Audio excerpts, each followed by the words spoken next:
নমস্কার বন্ধুরা, আজকের রেসিপি ডাল ফ্রাই। এই ডাল ফ্রাই আমরা রেস্টুরেন্টে গিয়ে অনেকগুলো টাকা খরচ করে খেয়ে থাকি, কিন্তু বাড়িতে অনেকটাই কম খরচে এবং খুবই সহজে একদম রেস্টুরেন্টের থেকেও সেরা সেরা ডাল ফ্রাই খুব সহজেই বানিয়ে ফেলা যায়। তো ভিডিওটা একদম শেষ পর্যন্ত দেখার রিকোয়েস্ট রইল। একদম রেস্টুরেন্ট স্টাইল ডাল ফ্রাই বানানোর জন্য প্রথমেই নিয়েছি মেজারিং কাপের 1 কাপ পরিমাণ মুসুর ডাল, আর নিয়েছি হাফ কাপ পরিমাণ মুগের ডাল। যতটা মুসুর ডাল নেবে তার অর্ধেক নিতে হবে মুগের ডাল। এখানে গ্রামের মাপে 200 গ্রাম নিয়েছি আমি মুসুর ডাল, আর 100 গ্রাম নিয়েছি আমি মুগ ডাল। খুব ভালো করে জল পাল্টে আমি ডালটাকে ধুয়ে নিয়েছি। এবার ডালটাকে আমি 10 মিনিট মতো জলে ভিজিয়ে রেখে দেবো। হাতের সময় বেশি থাকলে 15 থেকে 20 মিনিট বা আধ ঘন্টা রাখতে পারো। তো 10 মিনিট পর আমি ডালের মধ্যে হলুদের গুঁড়ো, তেজপাতা আর অল্প লবণ দিয়ে খুব ভালো করে মিশিয়ে নিলাম। ডালটাকে সিদ্ধ হতে দেবো। ডালের কোয়ালিটি যদি ভালো হয় মুসুর ডাল বা মুগ ডালের, তাহলে কিন্তু ডাল সিদ্ধ হতে একদমই বেশি সময় লাগে না। আর এখানে ডাল ফ্রাই রেসিপিতে ডালটা সিদ্ধ করার একটা নিয়ম আছে। ডালটাকে কিন্তু পুরোপুরি সিদ্ধ করবো না, 80 থেকে 90% সিদ্ধ করবো। দেখতেই পাচ্ছ ডালটা কিন্তু গোটা গোটা রয়েছে, পুরোপুরি কিন্তু গলিয়ে ফেলা যাবে না। গ্যাস অফ করে দিলাম। ডালটাকে আবারও বলছি 80 থেকে 90% সিদ্ধ করে তুলে নিতে হবে। এবার আমি কড়াইতে দিয়ে দিলাম সাদা তেল। সাদা তেলটা গরম হয়ে গেলে আমি দিয়ে দিলাম গোটা জিরে, আর দিয়ে দেবো আমি একটু হিং। হিং যারা পছন্দ করো না বাদ দিয়ে দেবে। 2টো শুকনো লঙ্কাকে আমি ফাটিয়ে দিয়ে দিলাম। এবার এই গোটা জিরে, শুকনো লঙ্কার হিংটাকে একটু নাড়াচাড়া করে নেব। একটু নেড়ে চেড়ে নেওয়ার পর দিয়ে দিচ্ছি পেঁয়াজ কুচি। 2টো বড় সাইজের পেঁয়াজকে আমি কুচি করে নিয়েছি। পেঁয়াজটাকে খুব ভালো করে ভাজতে হবে। পেঁয়াজটা যখন বেশ কিছুটা ভাজা হয়ে যাবে তখন আমি দিয়ে দিচ্ছি রসুন বাটা আর আদা বাটা। রসুন বাটা পরিমাণটা একটু বেশি থাকবে। রসুন আর আদার কাঁচা গন্ধ চলে গেলে খুব ভালো করে যখন ভেজে নেওয়া হয়ে যাবে তখন আমি ঝাল বুঝে দিয়ে দিচ্ছি কাঁচা লঙ্কার কুচি। একটু বেশি করেই কাঁচা লঙ্কার কুচি অ্যাড করেছি এখানে। তো অবশ্যই তোমরা ঝাল কীরকম রাখতে চাও সেই মতো অ্যাড করে নেবে।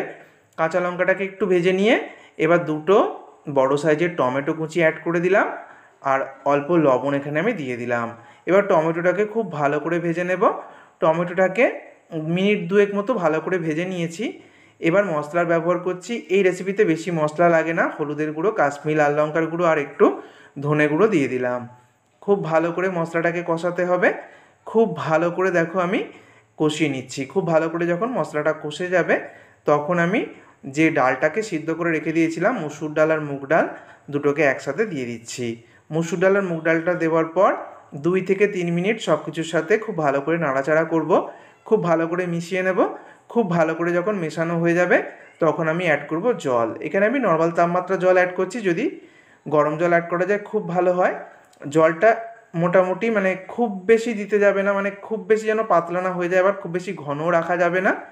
ডালের মধ্যে আমি স্বাদ মতো লবণ আর সামান্য চিনি অ্যাড করছি। চিনি অ্যাড করাটা সম্পূর্ণ অপশনাল। এবার ঢাকা দিয়ে দিলাম 6 মিনিটের জন্য। ঠিক 6 মিনিট আমি রান্না করলাম। তো 6 মিনিটের মধ্যে ডালটা ভালোভাবে সিদ্ধ হয়ে যাবে, তবে গোটা গোটা ভাবটা কিন্তু বজায় থাকবে। বেশিরভাগ ডালই কিন্তু গোটা গোটা থাকবে। এটাই ডাল ফ্রাই রেসিপির আসল ট্রিক্স। ডাল কিন্তু পুরোপুরি গলিয়ে ফেলা যাবে না। দেখতেই পাচ্ছ ডাল কিন্তু গোটা গোটা রয়েছে। এবারে আমি শেষে ধনেপাতা কুচি একটু বেশি করে দিয়ে দিচ্ছি। ধনেপাতা কুচিটা কিন্তু একটু বেশি করেই ব্যবহার করতে হবে। আর সামান্য বাটার এখানে আমি দিয়ে দিলাম। এতে করে টেস্টটা অনেকটা রেস্টুরেন্ট স্টাইল হয়ে যাবে। আর একটু লেবুর রস মানে পাতিলেবুর রস এখানে অ্যাড করে দিলাম। এটা দিলে কিন্তু স্বাদটাই অন্যরকম হয়ে যাবে। খুব ভালো করে মিশিয়ে নিচ্ছি। তো খুব ভালো করে দেখো মিশিয়ে নিলাম। এবার এটা একদম লো ফ্লেমে বসিয়ে রেখে আমি একটা তড়কা বানিয়ে নেব। তো কড়াইতে আমি সাদা তেল দিয়ে দিলাম। তেলটা গরম হয়ে গেলে গোটা জিরে অল্প দিয়ে দিলাম।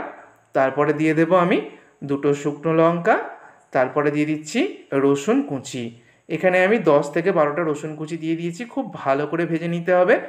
এই ভাজাটা কিন্তু খুব ভালো করে ভাজতে হবে। আর কালারের জন্য দিয়ে দিলাম কাশ্মীরি লাল লঙ্কার গুঁড়ো।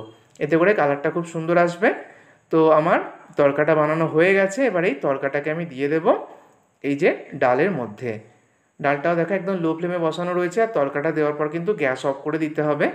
গ্যাস অফ করে দিয়ে হালকা হাতে মিশিয়ে নেব। তো দেখো আমি হালকা হাতে এবার মিশিয়ে নিচ্ছি। গ্যাস কিন্তু বন্ধ করে দিয়েছি। আর ঘনত্বটা দেখতেই পাচ্ছ, খুব বেশি পাতলা নেই আবার খুব বেশি ঘন নেই। ঠান্ডা হয়ে গেলে একটু টেনে আসবে, তবে এটা একটু পাতলার দিকেই হয় রেসিপিটা। তো খুব ভালো করে মিশিয়ে নিয়েছি।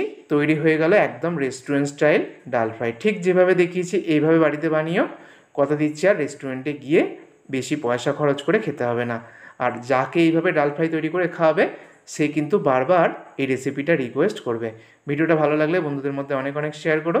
সকলে সুস্থ থেকো। সকলকে ধন্যবাদ।